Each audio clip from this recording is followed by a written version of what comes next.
Bonjour. Vous demandez un acte de naissance à la mairie et on vous répond « Vous êtes mort » en vous proposant un acte de décès. Comment est-ce possible et comment obtenir sa résurrection administrative? Pardonnez le blasphème, mais c'est exactement ce qui est arrivé à un ami qui avait perdu sa carte d'identité. Un SDF l'avait trouvé et est décédé quelques années plus tard. C'eût été un hasard extraordinaire que la photo d'identité de cet ami ressemble à la tête du pauvre défunt. Mais cette vidéo étant celle des miracles, partons du principe que tout est possible.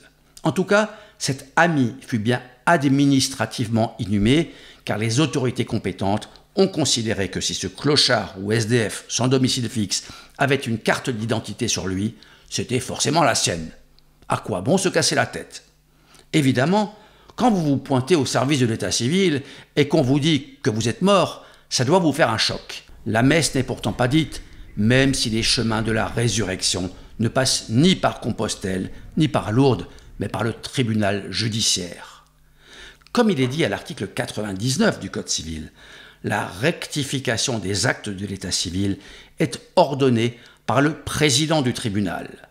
Quand l'acte de l'état civil comporte une erreur essentielle, être vivant alors que l'acte indique qu'on est mort est bien une erreur essentielle, il n'est pas possible de s'adresser directement au service de l'état civil pour qu'il rectifie les choses, genre un accent ou une lettre en plus ou en moins, la mairie pouvant éventuellement transmettre la demande au procureur de la République.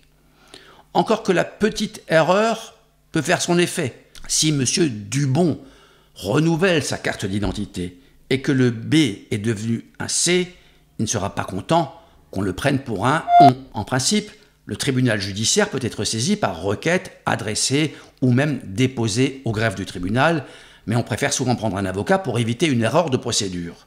Évidemment, l'avocat n'est pas gratuit. Encore que l'ami qu'il fallut ressusciter a eu la bonne surprise de voir que son assurance habitation prenait en charge les frais d'avocat. La vidéo des miracles, disions-nous.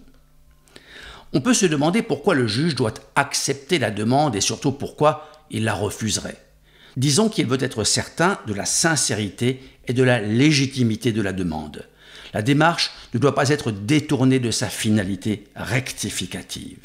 Sur servicepublic.fr, où vous trouverez toutes les explications sur la procédure, on peut lire, exemple, erreur de filiation, erreur sur l'indication du sexe et des prénoms d'une personne présentant une variation de développement génital.